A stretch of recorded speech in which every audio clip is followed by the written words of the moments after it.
Welcome back, guys. Today we find ourselves up on the roof and we are hoping to get the shingles and all this started up here to get it knocked out. But first I wanted to talk about the underlayment briefly. So up here in the northern climates, you can see we got 2 rows of this, it's called ice and water, and it's a waterproofing, a thick waterproofing that you can see once it heats up in the sun, it just sticks to everything. And once it gets up to about 80 degrees, it'll really be glued down to the plywood and you will have a heck of a time trying to pull it up. So this is ice and water, and the purpose of this is if you get, during the winter, if you get ice dams that build up, say you got poor insulation in the attic, water's running down the roof, and then it gets over to the eave, and then it freezes, and then that, you know, that ice can build up taller and taller, and then during the day you get some warm sun, that'll prevent the water from going back, you know, back this way and under whatever waterproofing membrane you have. So that is why it is code up here. And as you saw, we actually put all the waterproofing on first, and then we came back and started putting the drip edge on, and that's because we weren't sure what thickness of fascia we were doing. We weren't sure if we were going to be using metal fascia or doing a LP material. We just weren't sure, so we went ahead and dried it in, and then we had to come back after the fact and peel up some of that ice and water to get the drip edge under there. Yes, the correct way to do it is to put the drip edge down first, but the circumstances we were in, it was just better for us to get the waterproofing and the underlayment on the roof so we didn't have anything leaking inside. So that's what we did. It's a little bit extra work now to go back and lift that up and put the drip edge on there, but we'll be all right. Right now we are on top of the deck. So since it's not conditioned space under the deck, meaning there's going to be no insulation under this, we did not need to have any of the ice and water here. However, this is going to have to get fixed. So this house wrap is going to have to get pulled up, and it needs to be on top of this underlayment for the purpose of, if water's running down, it won't go in behind the underlayment. You want this to be on top so it runs down and makes its way out. And I think on this side we just went ahead and ran that waterproofing just because it was so close to that valley. But that's another thing, all the valleys up here require to have ice and water in them. So this is fixed. The house wrap is over the top of the roofing underlayment, and now I've started putting on drip edge. So when you're putting on drip edge onto the eaves, you wanted to make sure it's down underneath the roofing underlayment, and on the rakes you want to make sure that it goes over the top like this. And just a reminder on this section, since it's unconditioned space over here, just the cover deck, we did not need to put ice and water on it. So here, my kind of a detail that I did, everybody does it differently. There's not really a wrong way to do it. So this is the eave end, this is the rake end, and you can see I cut a notch and bent this over, so when that butts up to it, it kind of makes this corner and it's not exposed. It looks, I think, a little bit better that way. So that's the way that I did it. Got a couple more here to do, and I'll be about finished up. Since I've never laid out a roof, had my cousin come up here and line me out real quick. So here we go. We got 13 1/4 for the shingles, and we want 1/2 inch overhang. So we're coming back down here from the drip edge. We got 12 3/4, and then from that mark going up, we're going to mark at 33 3/4.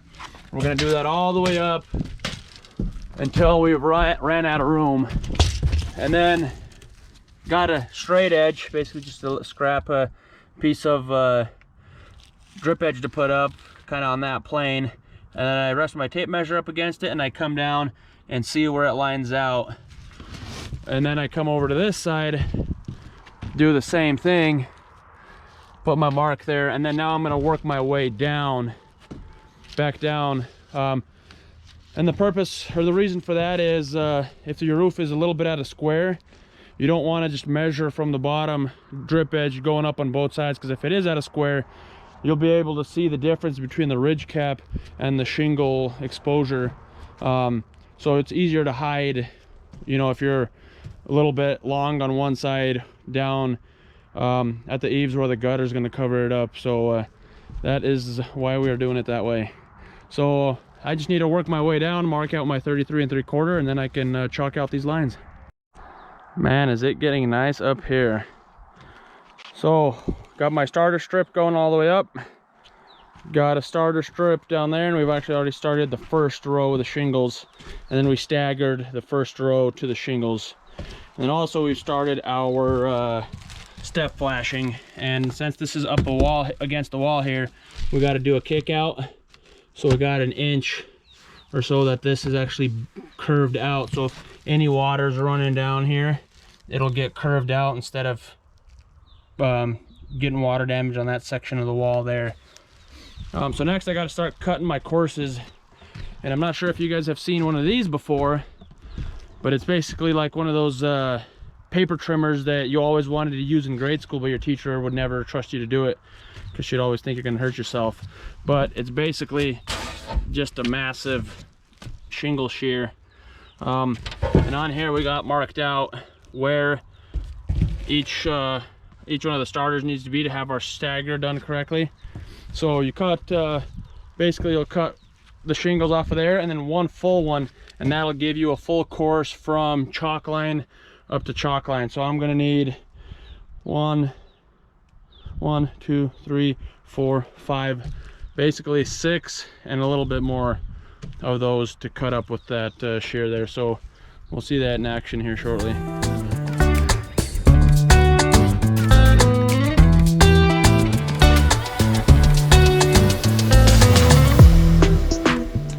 So here's the perfect stagger that we need going up, and then obviously you'll have a full sheet that will still come out to here about. So yeah, my cousin let me borrow this, and he said he needed it back on Monday, and today's already Tuesday and I'm still using it. So what a nice guy. Still hasn't come to hasn't called for me to drop it off or pick it up or whatnot. So I'm gonna keep using it and until I can. So I think I'm gonna get the rest of them cut here real quick.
So here, I'm watching this line every 5 rows or so. I think it was a course. So if anywhere in these 4 rows, my line's going, you know, a little bit squiggly with my chalk line here, here's my opportunity to line it back up with the layout for everything to be straight.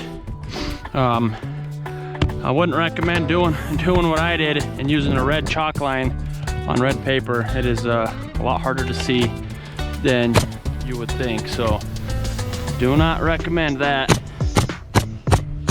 You can get blue or black or something else, but red was all I had, so that is what we used. And then I'm just lining the bottom edge here up to that point there, and then just nailing it off. So the manufacturer recommends minimum of 4 nails. I've been doing 6, sometimes I'll do 7, depends. Depends on how fast I'm moving and what feels right, but there's not really a wrong answer as long as you meet the manufacturer's requirement. And they got this nailing strip specifically on these ones. If you go up high or too low, obviously too low you're gonna be a shiner, you'll be sticking out down here. But if you're too high, you gotta put in another nail into the strip for it to count.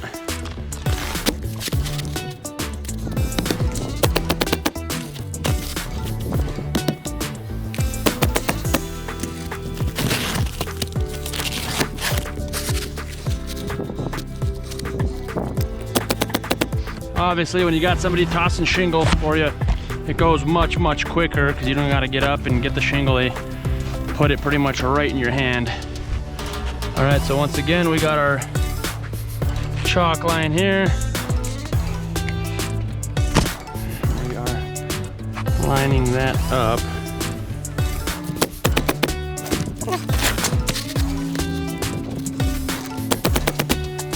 So like this one's too high, I need to put in another one into the manufacturer's little nail strip there. And that stuff's pretty tough.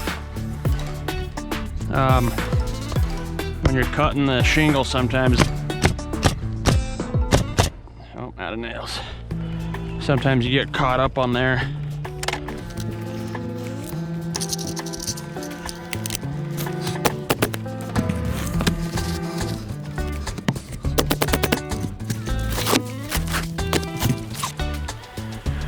When you're getting rid of the plastic, you want to kind of twist it and coil it up and then feed it through the middle so it's like a knot pretty much, and then you just throw it off the roof so you don't have a trip hazard.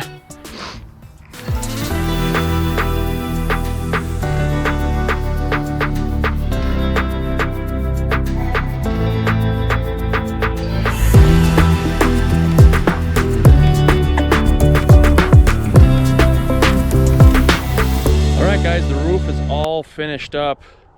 We've had some crazy weather during the roofing process, from nice and sunny days to cold and windy, but take a look. Here's what we got.